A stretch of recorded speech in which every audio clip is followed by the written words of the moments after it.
Welcome back, everyone. I'm Bailey. And I'm Raquel. And this is the Whole Shebang podcast.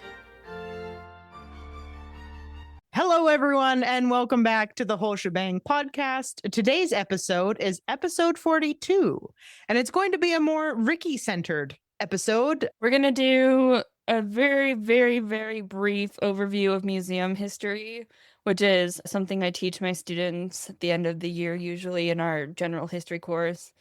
And then I kind of throw in some Near Eastern stuff just because that's what I study, so it's kind of like what I know. But yeah, and then I also get to talk about the museums that I've experienced, like work in, or stuff I did during my undergrad, because I really like the Museum of Anthropology at UBC. And I will be tagging them in this video, because they follow me on Instagram, so we're going to tag them away. Shall I share? Yes, please share what you have. This works. So if you're just listening and you want to see a more visual aid, this will be up on YouTube. Hi. Nice to see you. So I'm just going to share some slides because I'm a visual person, but that doesn't mean you can't just listen to it, because I'm pretty sure half my students don't actually watch me when I teach this virtually anyway. So it's like... Are you sure they listen to you? No, definitely not. I can tell some of them don't, because when I like put them in breakout rooms or I turn off and I'm like, bye everybody, they just stick around and they're just ghosts. Okay, well, I will actually listen.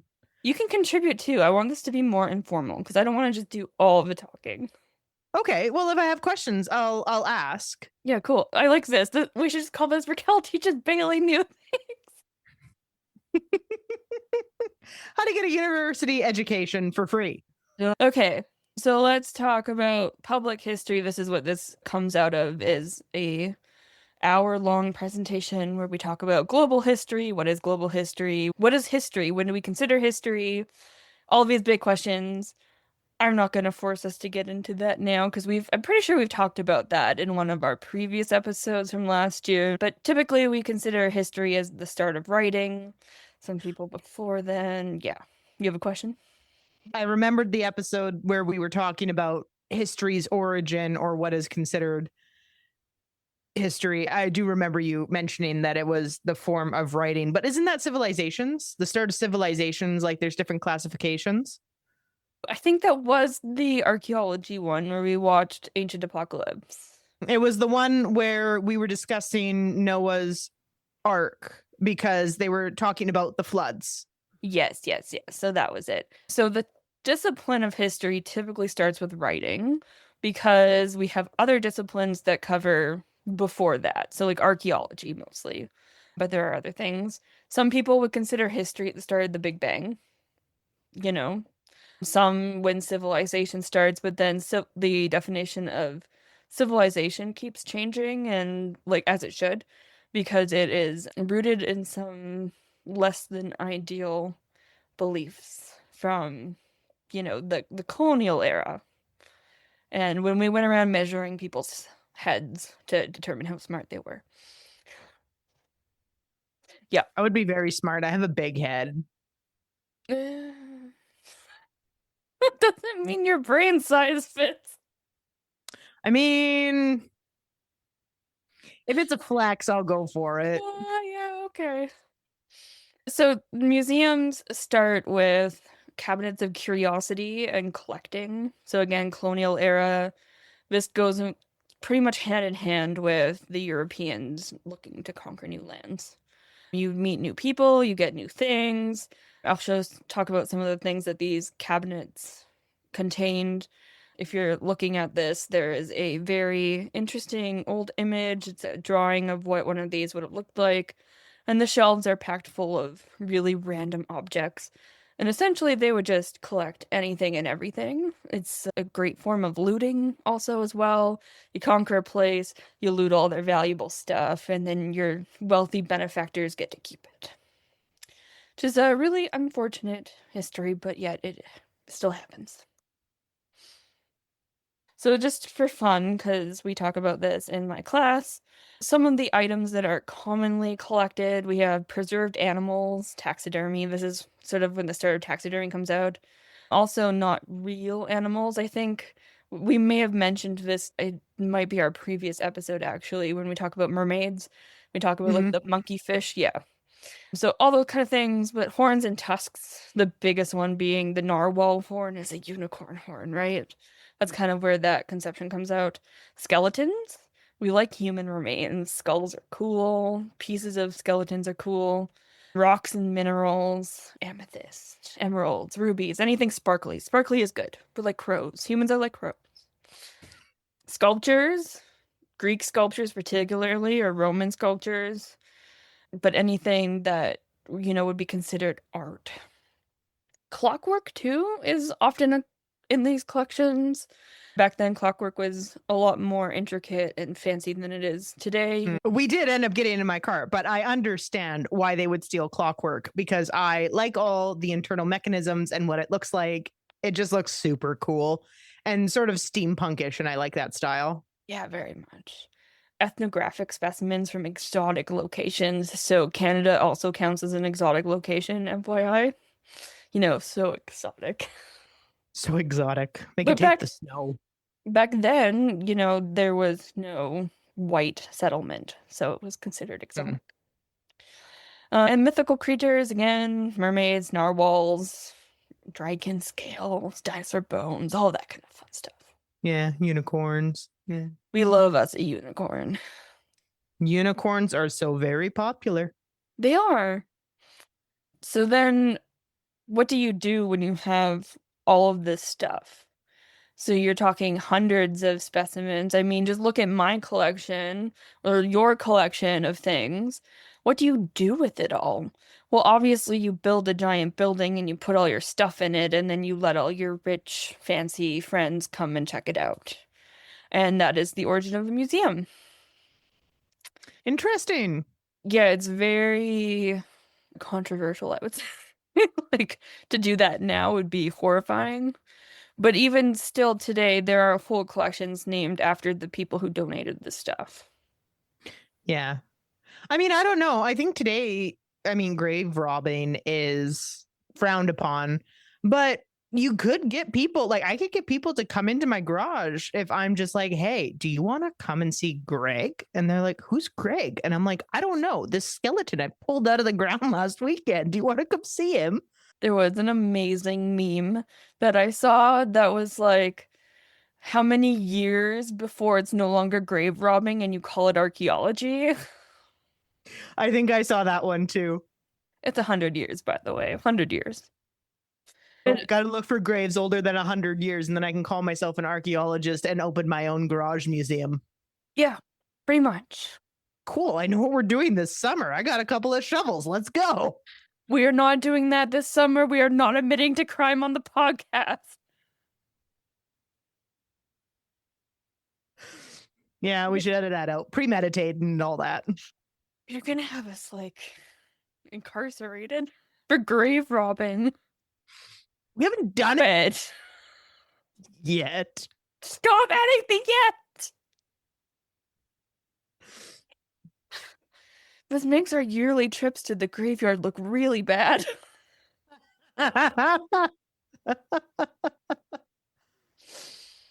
Yeah, but it's 100 years because if you were like digging in your backyard and you found human remains, you would call the police and they would assess whether it's a archaeological find or a crime scene.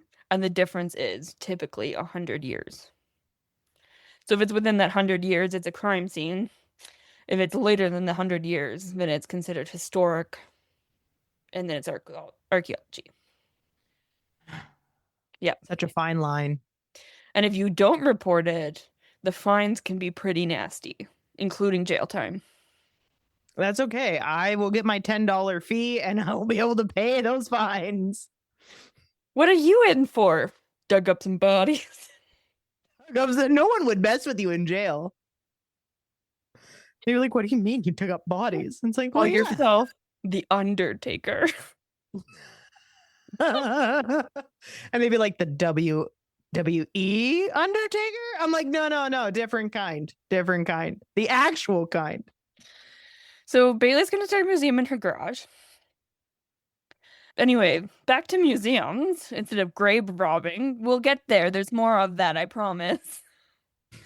Once these institutions start, like the British Museum, they eventually become open to the public.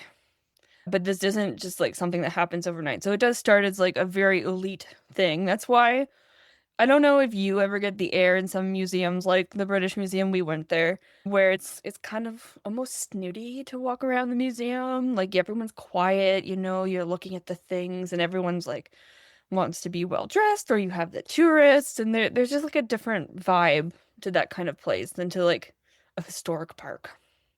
Yeah. And that's partially because of its history, which is interesting. Yeah, I mean, smart move to capitalize on, hey, I got old stuff. Let me Hey, mean, I funded this trip to colonize these people in America, and we took all their stuff, and now I have all their stuff and nowhere to put it, so I'm gonna build a big building and I'm gonna charge people to come look at it. exactly, capitalism at its finest. It's a beautiful thing. Look, we're getting to the grave robbing, treasure hunting. So now you have these institutions. They have one or more collections from these wealthy benefactors. But now everybody has gone to see all the stuff already, and they're like, what do you do now? Well, you hire some guys to go to places with fancy, sparkly things like Egypt, and that is how archaeology starts. Go find me pretty things. Gold, even now, if you're in these places and you find gold, you have to hire extra security because that automatically is like a target for looting. Oh, 100%. I know you would. Stop admitting to crime, gee. I don't think we can air this. Egypt, one of the biggest targets. Then Mesopotamia, where my research is from. In Mesopotamia, it was a little bit less about trying to find the treasure and more to find the stories of the Bible, because it kind of like reaches into that area. So also like a lot of any Near Eastern archaeology comes out of biblical studies. And Egyptology too, because there's sites in Egypt that are related to the Bible. So very heavy on this, but also they're looking for fun things to put into the museum. And the museum pays these people. That's why they have a lot of collections. So that's how things like the Rosetta Stone end up in other institutions instead of in Egypt.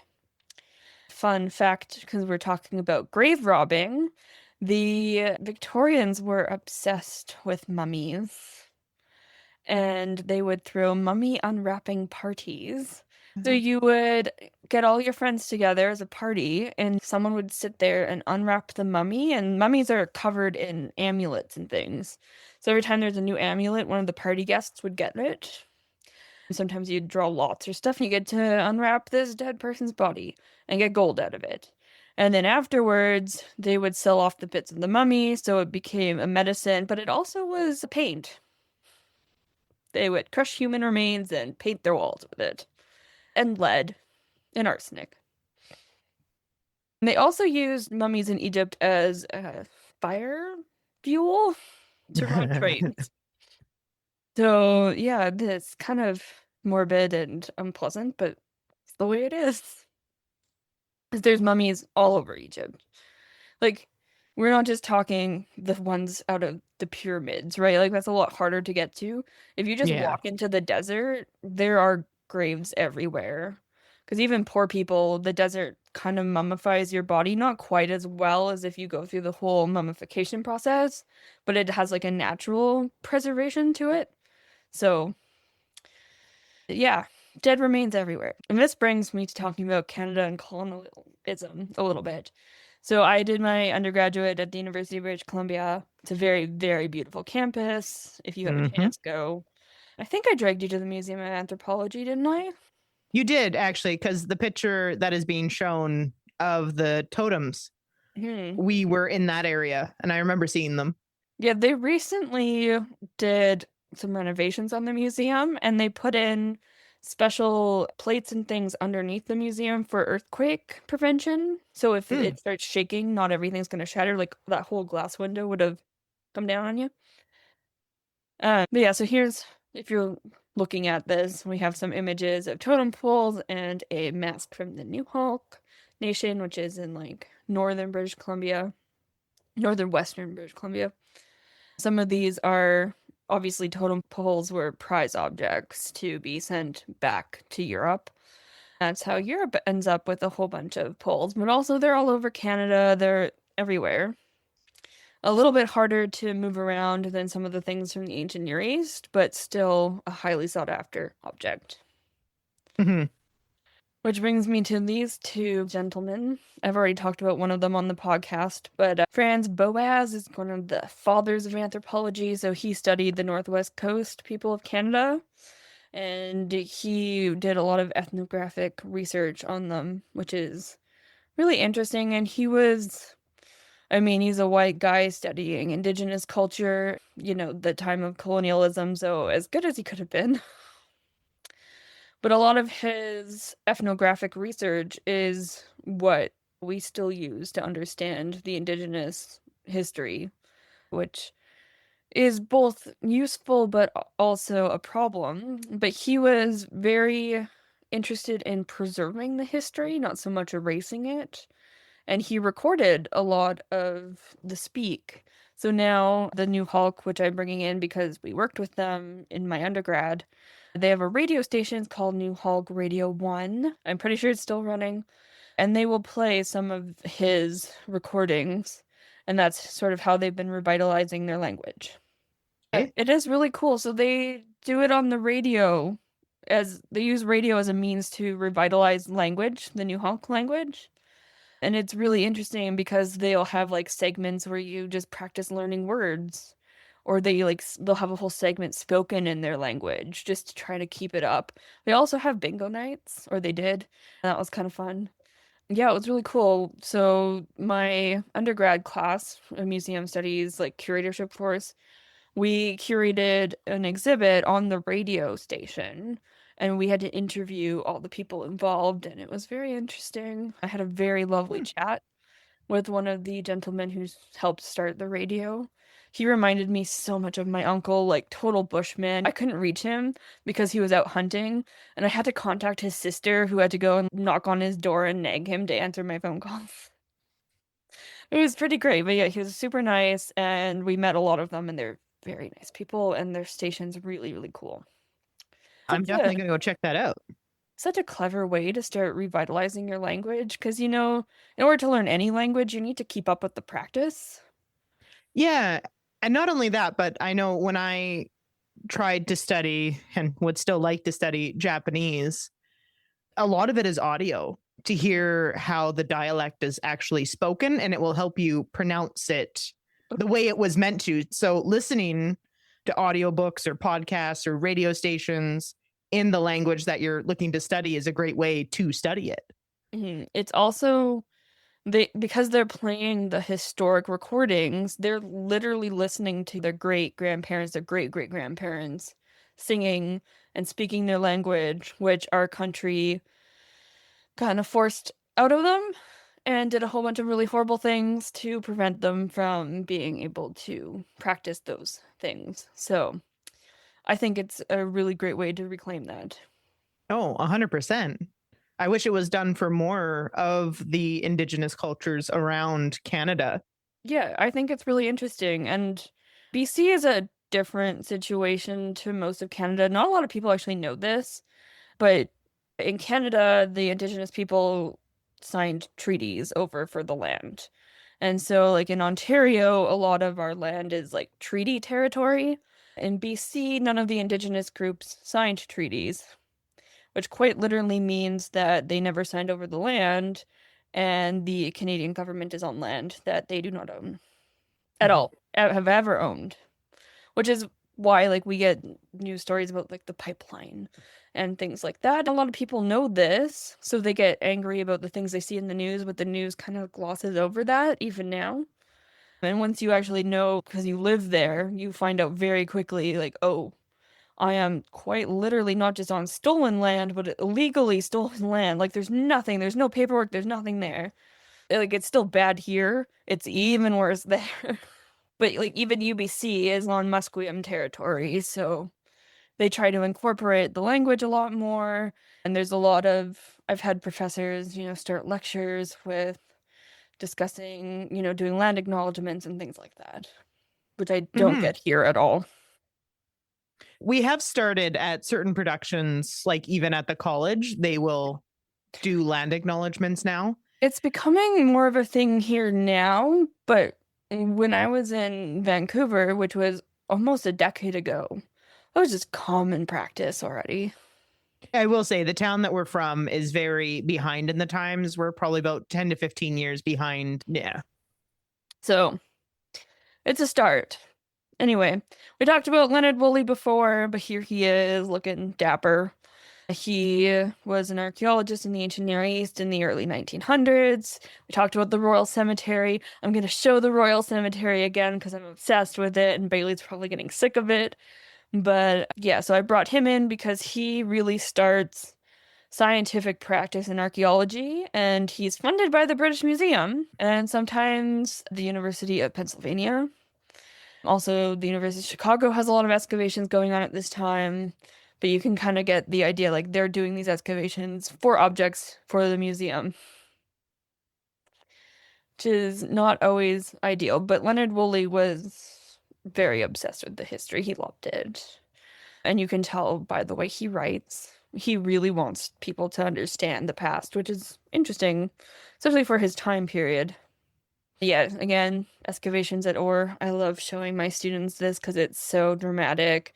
You have the Great Death Pit with over 70 skeletons in it, and they're all laid in a feast. You have things like harps and lyres and musical instruments coming out of the ground, which we don't get anywhere else. And of course, this is back in the day when archaeology was done with bulldozers, so they could get a lot further down than we typically do because we go layer by layer now. They just scoop right in. But he was pretty good about documenting everything. So this is one of the best excavations, I would say, from this time. Nowadays, an excavation of this size probably would take decades. Yeah. He did it in a couple years. But I mean, for what he did, it was pretty amazing. Yeah. I'd say. I mean, they did find a lot. Yeah, and I have just some pictures of objects here. So the harps, they have game boards made out of stones and shells, and there's a YouTube video of Dr. Irving Finkel, who is the curator at the British Museum, teaching you how to play this game, which is kind of cool. So yeah, musical instruments, knives, we have ostrich eggs, we have little statues, they have bowls, everything is made out of gold, has lapis lazuli or shell. Like it's very, very extravagant. I also mentioned this in a previous podcast episode, but it was happening at the same time as Howard Carter finding Tutankhamun, and these are literally within months of each other, and they're competing for international news. And there's a lot of really fun headlines coming out of the world at this time because archaeology is really big right now. And these are two very big finds, and the one thing they both have in common, the gold. There's a lot of gold. There's a lot of shiny. These are both big first discoveries. And that's why it really picks up, and archaeology picks up at this time. And then you get the World Wars, which slows things down, as you might imagine.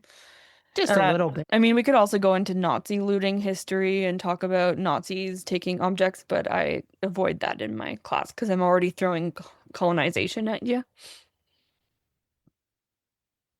But I also am very passionate about looting, crimes in museums, archaeological sites. I'm a member of a group called the Looting Lab. We get together and talk about the frustrating aspects of dealing with looted cultural heritage, and it's really interesting. We have a lot of really good talks, but I like to bring this up to my students because I think it's something we don't really think about very often. Like you see it in movies, art heists and things. I just found another tablet. I was literally doing research for a presentation, and I found a tablet that had just been sold at auction for a couple $1,000. Who knows where that tablet came from? Yeah. And yeah, so it's really upsetting. So locals will loot sites and museums to sell illegal art on the art market. We saw this happen a lot in Iraq and Syria with the wars. I mean, war is a great time to go and steal from your local museum. Not Mm-hmm. that anyone should. Again, we're not we're not committing crimes. But yeah, so I have like a news article here which talks about the Iraq Museum trying to get their objects back. They have safely recovered. It's more now. This article's from 2018, so it's gone up, but they're still missing thousands of objects. And this was fun. This was an addition this year. I'm sure a lot of us have heard about the Louvre getting broken into and objects getting stolen from the Louvre. So that made big news. So I brought that up in my class, and yeah, we had a good chat about it. Because it's relevant, right? This is literally 2025. Yeah. I mean, when I heard about the Louvre, I had thought Ocean's 11 had came out of the movie screen, you know? And I didn't follow it. I read it and I was like, how could they steal things from the Louvre? And then they explained it. But did they ever get the jewels back? I never. No. Nope. So the jewels are gone. Look for that on the black market. Yeah, it won't be. So it's probably happened is they've gone to somebody who has ripped them apart. Yeah. Yeah. Which is really upsetting. But because they were Queen Victoria's, weren't they? I don't think so. I think they belonged to a French queen. Yeah, Eugenie. So the jewels were taken. Some of them were dropped on their way out. They just went in through a window using a forklift. And then it really exposed a lot of issues with the Louvre security. Yeah, because if you can get in through a window on a forklift and then hop on a motorbike and ride away. Yeah, and part of it is because it is the Louvre. And museums get stolen from all the time. All the time. The museum I worked at, where Bailey's from, we regularly had things that they'd say, go walking. And anything that was in accessible areas, you had to check because things do walk off. Even behind cases, if no one's watching and there's no video, take it and run. I don't get it. I truly don't with the stealing of history. It's really upsetting. And like the things that were stolen while I was working there were not things that would get you any money. So we're talking like lighters from, 1950, maybe $100. Oh, maybe. Yeah. But like I don't get it. But why do people steal from stores? Same thing. I don't remember what year this one was from, but recently, 2024, the British Museum had a curator steal a bunch of objects. Because when you work in a museum, you have pretty much free reign of the objects, and security is not great a lot of times. They've gotten better because of these things.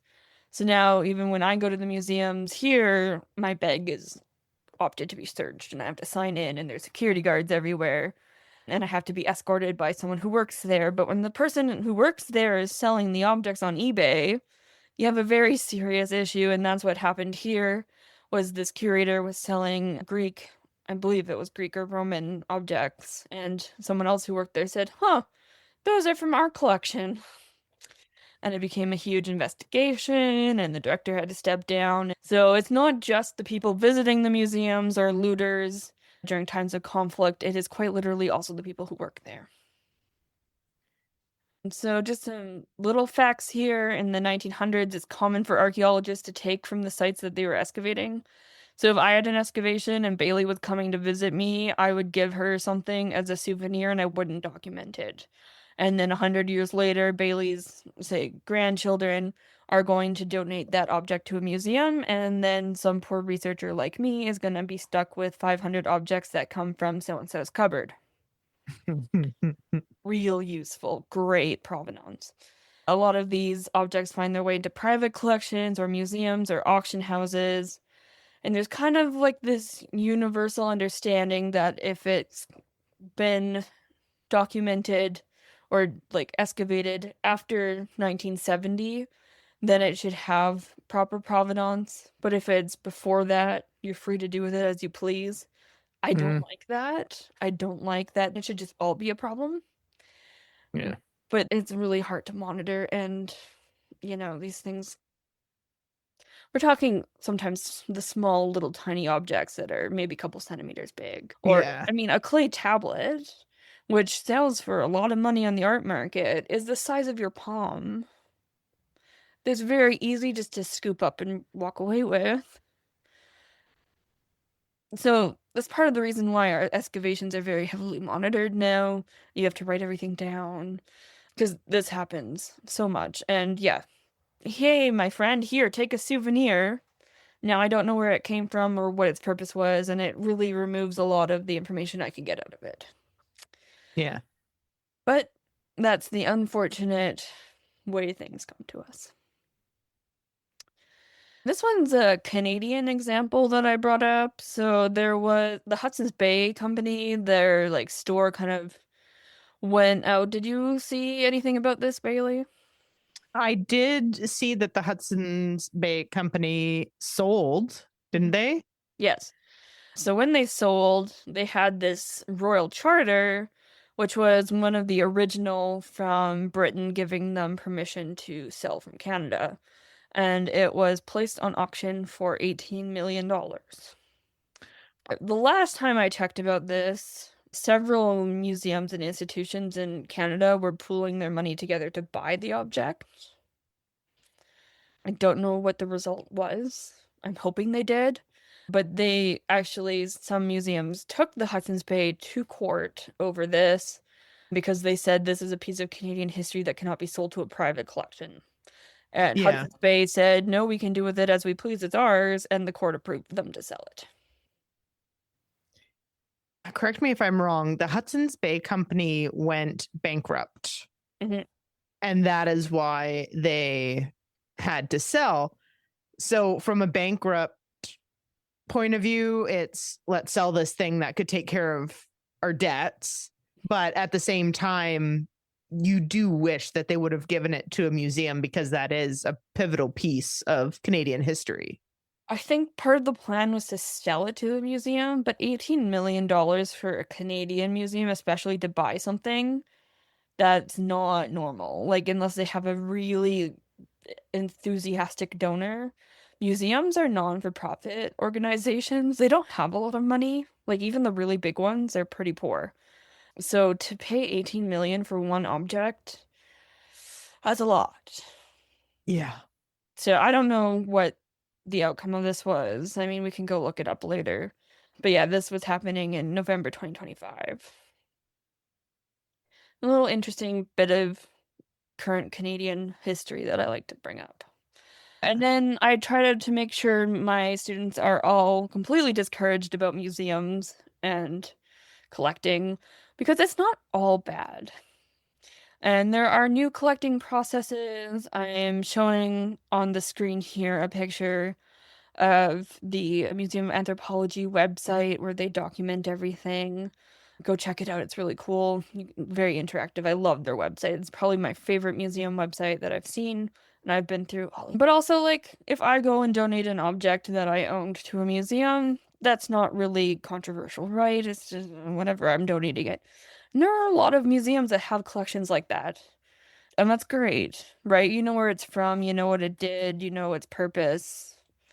It's just when it starts to get into these sort of older collecting things, indigenous materials, Mm. stuff that might not have been collected in the best way, where it becomes a problem. But not always. It's not always a problem. Sometimes, people donate things that they really care about that they want to see preserved. And that's Yeah. great. And also, objects come back. It's not very common. They did get some items repatriated from the Peabody Museum at Harvard, including, I think it was masks that they got back. But totem poles have been coming back. Ancestral remains considered different than objects, especially in the Americas. It's a different case in Europe. And it depends where the remains come from, because, they're not sending back Egyptian mummies. Mm. Indigenous ancestral remains are more likely to make their way back, but not always. Sometimes there's a lot of problems with that too. Like The shrunken heads are a pretty good example of human remains that are requested back and they've had trouble getting it back. But we have seen some repatriation acts happening. It's becoming more popular now, which is great. It's not always the best case scenario, and I'm a very firm believer in repatriation. If someone wants their stuff back, give it back. But it's not always as easy as just giving it back. And I think a lot of people don't realize that there's a lot of other things that go with it. If two different groups of people ask for something back and claim that it's theirs, now you have to figure out who it actually belongs to, and you might not be able to know for sure. So then you have a huge dispute going on, and this happens a lot too. Sometimes you have something that you want to give back, but you don't know where it belongs. That's another problem. Sometimes you want to give something back, but the people don't want it back. They don't have anywhere to put it. Nobody has any desire for it. Some museums, especially like the British Museum or the Louvre, who've been around a lot longer, they use preservatives back in, when they were collecting in the 1800s, 1900s, that are poisonous and toxic. And that causes problems. So you can't just send those back either. And sometimes repatriation is used in political agendas. So if I want this minority to vote for me, I'm going to get them their thing back, and now they're going to have to vote for me. Mm-hmm. So there's not always a great thing, but in my mind, if somebody comes up to me and says, I want this object back, it's mine, and they can prove it's theirs, why are you not giving it back? The British Museum, Greece is asking for their marbles back. And then we use excuses like, we're a global museum and we can't send them back. Yeah, it's horrible. A lot of politics. Yeah. Yeah, it's great. I've worked on repatriation attempts, but we didn't know where they belonged, so that didn't go very far. But doing the provenance research to try to figure out where they belong, that's what I really like doing and what I keep trying to apply for jobs in. So we'll see, maybe one day. Maybe one day. So yeah, that's my very, very brief overview of how archaeology and museums start. Not in great context. A lot of colonialism. A lot of problems now. And grave robbing, yeah, fun. Well, I mean, when you add colonization into anything, it doesn't exactly turn out great. So, I also apologize. So that's going to wrap up today's episode on museums and archaeology. If anyone has any questions, feel free to ask the teacher in the chat. I will answer you, though. So if you have questions, I will answer. Yeah, she will. Drop us a comment on our videos, or if you're in Spotify, we have links on some way or some form to contact us, but she will answer your questions. Mm-hmm. So without further ado, cheers, guys. That's all for today. Catch us on Instagram, where we drop teasers for the next show, and our Discord account. Links are down below.